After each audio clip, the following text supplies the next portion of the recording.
Namo Namaha Bhavtam Sarvesham Hardam Swagatam. Welcome back to my channel Sanskrit Sopanam. I hope you are doing great. I'm also good. And continuing in a series, Learning Sanskrit through Gita, today we will decode again two shlokas together. That is the 44th and the 45th shloka of the chapter 1 of Bhagavad Gita. And again, taking the shlokas together because it's a single flow of dialogue from Arjuna. Easy shloka, easy to understand, contextually same thing is happening. So let us directly dive in today's video. Okay, so here are the two shlokas that we'll decode today. Let me go through the shlokas once. Utsanna kul dharma nama manushya nama janardana narake niyatama vaso bhavatitya nushruma ahobat mahat papam kartum yavasitavayam yadrajya sukhalobhena hantum swajana mudyataha. So these are the shlokas, and this here are the Sandhi Vichhed version of the shloka. Two sandhis that are happening in this 44 shloka. Narake niyatam. This is narake aniyatam. So a purva roop sandhi is happening. Then you have this combination word bhavatitya nushruma. So this is a combination of bhavati iti anushruma. And again, all the sandhis that are happening here, the information is already in the PDF file as always, and same thing goes for the 45th shloka also. So you have this sandhi here, Yad Rajya Sukhalobhena. So it is a very simple sandhi, Yat Rajya Sukhalobhena. This particular word, Rajya Sukhalobhen, this is like a samas. So we will decode this while we decode the shloka. Yat Rajya Sukhalobhen, this on combination due to sandhi rule, the ta becomes da. Some sandhi rule is happening here. Again, all these sandhi rules are available in the PDF file. You can download the PDF file from the link in the description box. And as always, besides the sandhi rules, it also have all the word by word breakdown of both the shlokas. So download that PDF file, keep it for your ready reference. And let us directly jump now to the decoding of the shloka. As always, we will start with an anchor word. An anchor word that we are starting with is anushruma. So this is coming from this 44 shloka here. Anushruma. And this particular word means have been heard. Okay, have been heard. This is the sense here. And this particular verb form, anushruma, this comes from the root shru. Shru dhatu is to hear. Okay, shrunoti. In that sense, shru dhatu. Anu here, you can clearly see, is the prefix. And this particular shru dhatu, when in past perfect tense, that is lit lakar in Sanskrit. What is past perfect tense? All the events that happened in the past that the listener, the speaker himself did not see. If he's talking about that distant past, something that happened very long back, that is why in Sanskrit, this lit lakar is also called paroksha bhutkal. Paroksha bhutkal is paraiksha, something that is observed, witnessed by some other person, but not by the speaker himself. So in both these cases, to denote the events that happened in the distant past or something that happened that the speaker personally did not see, in that past event, we use the past perfect tense or lit lakar in Sanskrit. And then we have first person plural. Why first person? Because Arjuna is saying that we all have heard. Have been heard, this is the sense. Arjuna wants to say that we all have heard. All of us have heard. So, first person, Uttam Purush and plural. So, the Shru Dhatu in these three conditions changes into Shushruma. And when you attach Anu, so Anu Shushruma. This is how the verb form arrives. The meaning is we all have heard. Okay. Or there is something that have been heard by all of us in both the senses. Okay. So, we are starting with this, and an immediate question will be what? What have been heard? What all of us have heard? And that is Vasaha Bhavati Iti Anushruma. So you see this iti. Iti is thus. We add iti when we are pointing towards something that we said before. So here in this case, Vasaha Bhavati. Vasa, this means dwelling. Okay. Vasa and Bhavati means happens. You already know this verb form, right? Bhavati comes from the bhu dhatu. To be, to become, to happen. So Vasaha Bhavati simply means the stay becomes. Vasa, your dwelling, it becomes. We say no in general sense that right now I am put up in Delhi. Right now I am put up in so and so. So what we mean by that is right now my dwelling is in Delhi. Right now my dwelling is in whatever place. In that sense, that Vasaha Bhavati iti anushruma. Okay, and if we'll move on, so we have this further question that whose. So you are saying that Vasaha Bhavati, that the dwelling is fixed. The dwelling is at some place, but whose dwelling you are talking about? And that is Kesham, whose. And the response is Manushyanama Vasaha Bhavati iti anushruma. Manushyanama. This obviously is coming from the Pratipadik Manushya. And Manushya simply means human, right? Human. And again, in the context, you can think of it as people. People in general, right? So Manushya, this is the Pratipadik. I want to say the dwelling of people, the dwelling of all these people. So of Manushya, that is why I'm using the sixth case plural, right? In sixth case plural, Manushya changes into Manushyanam. Okay, Manushyanam. This what we saw in the shloka, what we see in the shloka. Actually, upon Sandhi Vichhed, no, I should not use the anuswara. Rather, I should write it in the full form with an anunasik, ma. When we do Sandhi Vichhed, we open it because this is also anuswar Sandhi we have touched upon. So this is a mistake here. But you think of this word written as Manushyanam with this anunasik ma instead of this anuswar because we are using the Sandhi Vichhed version of it. So we should write like this. Anyways, the response is that the dwelling of people, it happens or it becomes, thus it is heard. Okay, and Arjuna, he is further describing these people, these Manushya. That is why the question Kidrishanam, that how are they described in the shloka? What is the adjective that is being used? And that adjective is Utsanna Kul Dharmanam. Utsanna Kul Dharmanam. Simply meaning the people whose family traditions are abolished, whose family traditions are destroyed. So let us see this word. So Utsanna Kul Dharma Nam, the Pratipadik obviously is Utsanna Kul Dharma. This is the word here. Kul Dharma, this we have already seen before in Shlokas. Kul Dharma simply means family tradition. Kulasya Dharma iti Kul Dharma, right? So Kul means family, Dharma means all the traditions, all the principles. So Kul Dharma together means all the family traditions, simply talking about that. Utsanna. Utsanya, this is a verb based adjective. This is actually coming from ut is the prefix, sad is the dhatu. Sad dhatu, if you remember this dhatu, we have seen this dhatu before also. Sad dhatu, this means to be destroyed, to wither away, or to lose power. In all that sense, to lose power, to wither away. And this particular dhatu is being modified using ta suffix. We have seen that suffix also before, ta suffix. We use ta suffix to make the verb root into verb based adjective, denoting something that happened in the past. So, sad dhatu, when modified using ta suffix, the meaning, the word becomes san. This is the word, san. And the meaning of this pratipadik san is something that is destroyed, something that has lost its power, something that has withered away in all these senses. Okay. Ut is just the prefix. So, utsan, this is the word. Essentially, it means Kul Dharma, the family traditions that are utsan, that are destroyed or that are abolished. Abolished, destroyed, they have lost their meaning, they have lost their power in all those sense. The family traditions that are given up.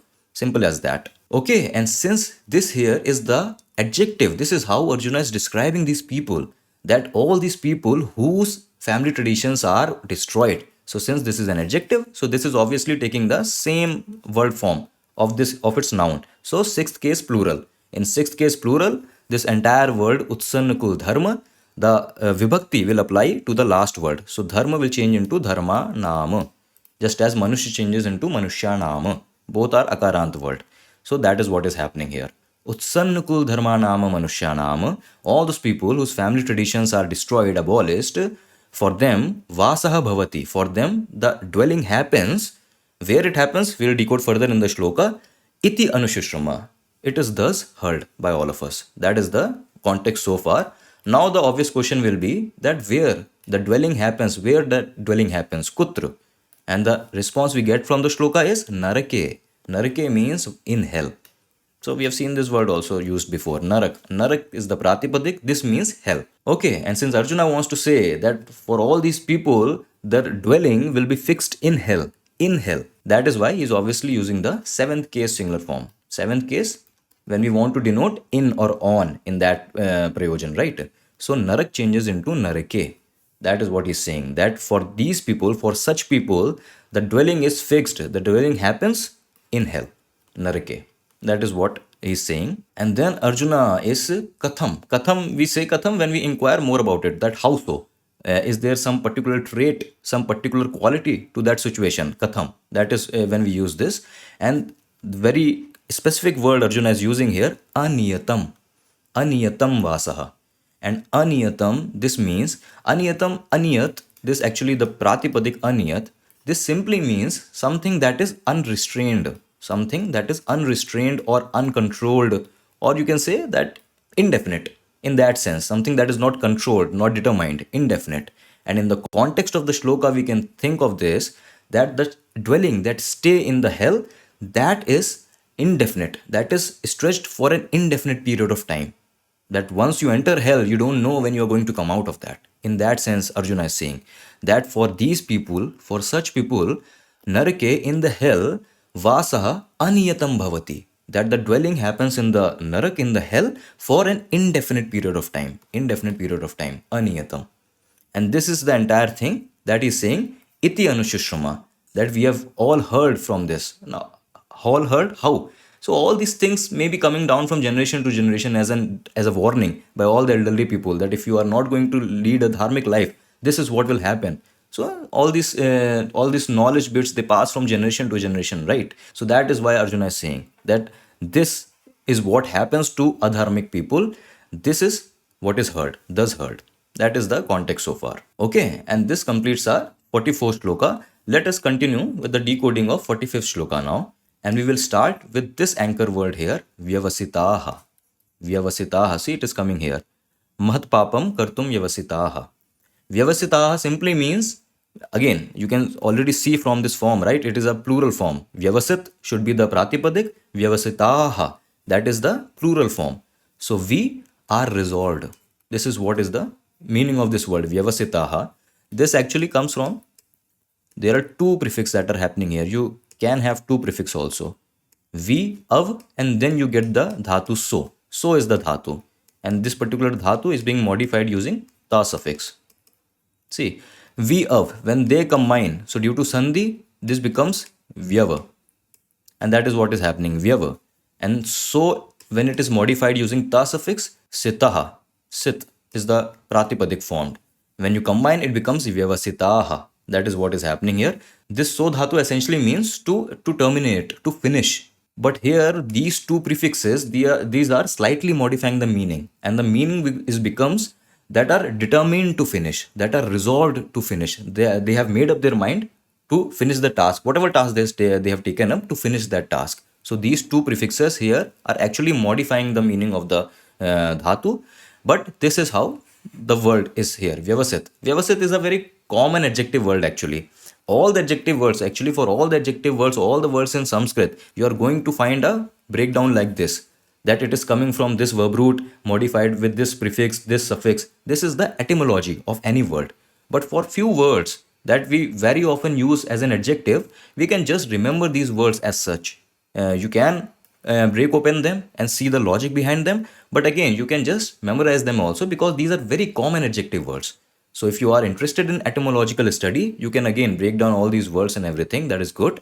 But we can, for now, vyavasit, a very common word that means to be determined, to be resolved. That is what the sense here is. Okay. So vyavasitaha, we are resolved. And the next question is actually an obvious question, that kaha, who all are resolved. Again, this should not be kaha, right? This should be ke. We are using the first case plural. And first case plural of the question sarvanam, the question pronoun kim, this in masculine gender changes into ke. Kaha, kau, ke. So it should not be kaha. This is a mistake. It should be ke. Anyways, who all are resolved. So the response is vayam vyavasitaha. And vayam again is a very common word for we. This is just coming from that pronoun, right? Asmad, a first person pronoun. So the single form ekvachan is aham, I. And for plural we say vayam, we all. So we all are resolved. We all are vyavasitaha. This vayam, don't think that Arjuna is now talking about only about Pandavas. As per the context, Arjuna now is talking about all the warriors, both Kaurava and Pandava side, because all of them are present in the battlefield of Mahabharat, Kurukshetra. All of them have made up their mind to commence this war and finish what they've started anyways. So Vayam, all of us, Arjuna is talking about. But if Arjuna is saying that Vayam Vyavasitaha, that we are resolved, we have made up our mind, so the question will be to do what? Kim kartum? Kartum is to do. And to do what? Kim kartum? And the response we get from the shloka is Mahat papam kartum vyavasitaha. Mahat papam. So you can already see this word papam coming from this pratipadik pap, right? Pap means sin. Sin or crime. We have seen this word before. Mahat is a very great crime, a very grave, a very big crime. That is what. So Mahat Papan simply means a great sin. So he's saying that Vayam, we are Vyavasitaha, we are resolved, we have made up our mind, Kartum, to do what? The great sin. And what great sin is talking about again? What all we have seen through the shlokas said by Arjuna in the previous, all the shlokas, that to kill your own kinsmen, to do this due to lust, due to greed, and to destroy all the family traditions, that will be the repercussion of killing, of having the war of such a scale. All these things amount to this great sin, right? So that is what he's talking about, Arjuna. Okay. And in the next line, Arjuna actually repeats the same kind of meaning. Because see, the word he uses is udyataha. And again, this word udyat, this also is a very common adjective, udyat. Udyat simply means one who is ready to, one who is prepared in that sense, prepared or ready for, udyat. So, udyataha, we are prepared. See, very similar use of word as what we saw, vyavasitaha. Vyavasitaha, udyataha, more or less the same thing. So, again in the second line, he is kind of repeating what he said in the first line, that we are prepared. We are prepared again to do what? Kim kartum. So we are prepared hantum. Hantum is to kill. You can already see this word, right? Han is the dhatu. Han means to kill. And here we are modifying this dhatu using tuman pratyaya, tuman suffix. I hope you can get this. Why we use tuman suffix? When we want to show that to do this, for this action, when we want to show in this sense that we are prepared to do what? To kill. So to show that, to kill, we use this tumun suffix. Han plus tumun changes into hantum. Same thing is happening here also, no? Kartum. The dhatu kri is being modified using tumun suffix, changing into kartum. Okay. Anyways, we are prepared to do what? Hantum udyataha. We are prepared to kill. That is what Arjuna is saying. If we'll move on, whom you are prepared to kill? And the response is swajanam. So we have already seen this word before also. Swajana. Jan means people in general, a group of people in general. Swa denotes anything that is related to oneself, my own. So swajana means my own people, or simply meaning my own kinsmen, my own relatives, bhai bandhu in all that sense. So swajanam hantum udyata, that we all are prepared to kill our own relatives, our own kinsmen. Because again, Mahabharata is a fight between same families, okay, extended families and all. And then the question is, due to what? That we are prepared to kill our own people, owing to what? For what reason? Cain. He's asking, he's telling the reason now, Arjuna. And that reason is Rajya Sukh Lobhena. See, Rajya Sukh. So what is Rajya? Raj means kingdom, right? Raj means kingdom. And what is Sukh? Sukh we all know. Sukh means pleasures, enjoyment, happiness. So Raj Sukh is all the pleasures that come with a kingdom, right? Raj Sukh. And the key word here is lobh. Lobh means lust. Lobh is lust or excessive greed. Okay, greed itself is wrong, but lobh again is a very strong word. That means excessive greed. So that is what he is saying, that due to the pleasures of kingdom, but not just the pleasures of kingdom, because just enjoying something is not wrong, but the lobh, the lust, the excessive greed for it is the problem. So Raj Sukh Lobhin, due to the excessive lust, due to the excessive greed for the pleasures of kingdom. That is what he's saying, that due to the lust for the enjoyment or the pleasures of kingdom, we are udyataha, we are prepared to kill hantum, who? Our own people, swajanam. That is what Arjuna is saying here. Actually, this is what is tormenting Arjuna so much. That is why he's repeating this line. And actually, he's raising a very good point here. That even after knowing all of this, even we know all of this, all the disastrous effects, all the ill repercussions of what will happen after the war, we have still resolved, we are still fully determined to continue with this war and kill our own kinsmen. And this is a very valid point, because this is a very basic nature of humans. We all do this. There is a poem by this Adi Shankaracharya, Bhaj Govindam. So Bhaj Govindam, beautiful poem by Adi Shankaracharya. In that there is a line, Pashyanapi chana pashyati mudha. Pashyanapi chana pashyati mudha. Mudha is a very special kind of stupid person. Mudha is that person, again, who knows everything, who knows what is right, what is wrong, but still chooses to do what is wrong. That is Mudha. And Pashyan is while seeing. Na Pashyati is does not see. So Pashyanapi chana pashyati Mudha simply means that even while seeing the mudha, the foolish person, does not see. And the sense here is that even when all of us, we know that we should all do the exercise is very essential for our body in a long run, but we still don't take out time to do exercise even for half an hour. We know that what are the benefits of meditation, because mental health right now is far more important than physical health. We know that, and we know that meditation is a sure short thing to control that, to put our minds in line. But you still cannot sit for meditation even for 10 or 15 minutes daily. We'll start it, we'll do it 1 or 2 days, then we'll let go. The timetable is broken now. So we know all the good things. We know we should not consume junk food or sugars in unhealthy quantities, but we still do. Daily we do that. So that is the very basic nature of humans. And that is what Arjuna is pointing out here. And there is a reason all these tendencies are called basic, because all these tendencies you are anyways going to get, even if you work towards it or not. But when you work towards improving yourself, then you rise up from these basic tendencies. And actually, this is the very core subject of the second chapter of Bhagavad Gita that we'll see, where Krishna will point out to these things.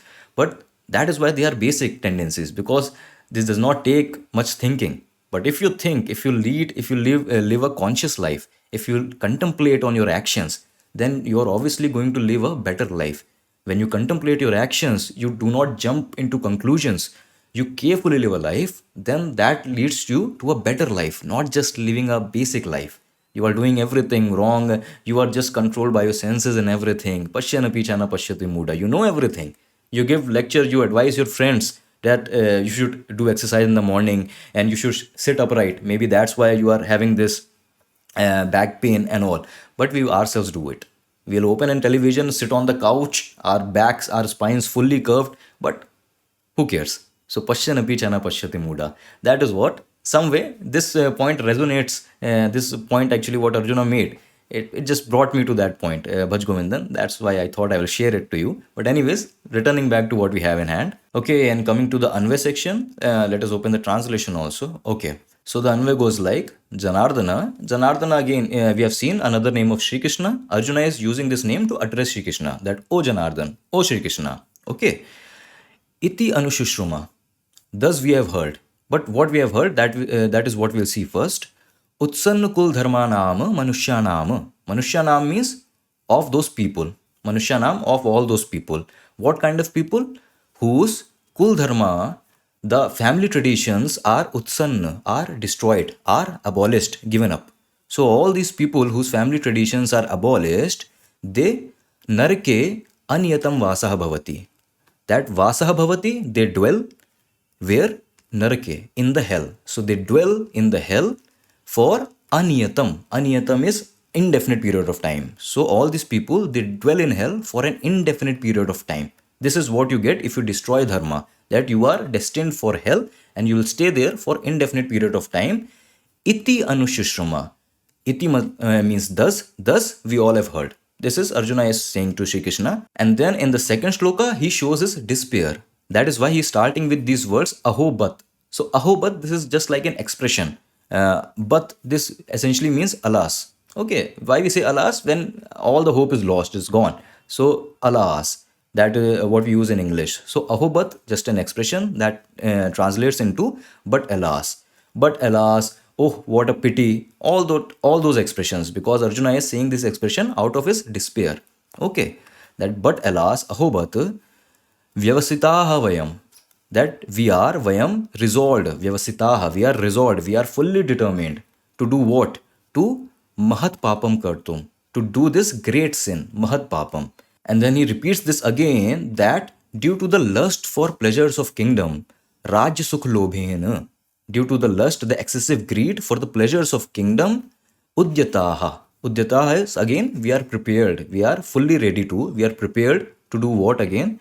To hantum, to kill swajanam, our own people. We are prepared to kill our own kinsmen. Okay, and that was it. That was the entire translation of both the shlokas. Again, a fairly easy shloka. Please download that PDF file, go through them, all the sandhis that are happening, go through those sandhi rules. We are nearing the end of this chapter 1 of Bhagavad Gita. So I hope all those sandhi rules and everything is clear, that we have not taken up in videos. Everything is available in the PDF file. I'll meet you in the next video with the next shlokas. Until then, stay awesome, stay happy. Vayam punah milamaha. Dhanyavad.